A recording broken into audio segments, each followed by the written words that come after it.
ભારતીય મજદૂર સંઘના દેશવ્યાપી આહવાનના ભાગરૂપે પંચમહાલ જિલ્લા કલેક્ટર કચેરી ખાતે વિવિધ શ્રમિક સંગઠનો દ્વારા પડતર માંગણીઓ મુદ્દે વિશાળ વિરોધ પ્રદર્શન યોજાયું હતું।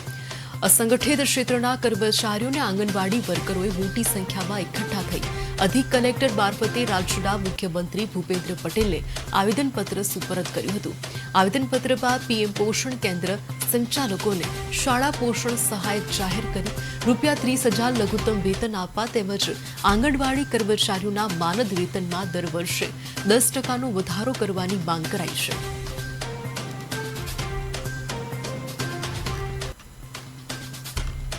સંહિતામાં એ દૂર થવી જોઈએ। ગ્રેજ્યુટીની મર્યાદા 40 લાખ રૂપિયા થવી જોઈએ।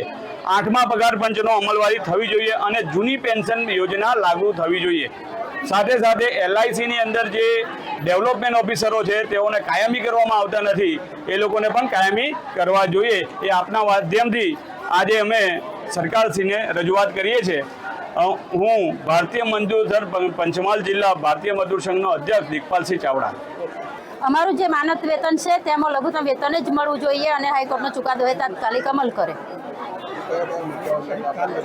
આજે અમારું જે મહિલા શોષણ એ થવું ન જોઈએ। વધારાની કામગીરી આઈસીડીએસ સિવાયની છે તે કરાવી ન જોઈએ। કોઈપણ મિટિંગમાં બોલાવે તો યુનિફોર્મમાં જ બોલાવવા જોઈએ, વિધાઉટમાં નહીં બહેનોને। હર કોઈ કાર્યક્રમ હોય તો બહેનોને જ, આંગણવાડી બહેનોને જ બોલાવવામાં આવે છે, તો એ શોષણ અમારું બંધ થવું જોઈએ।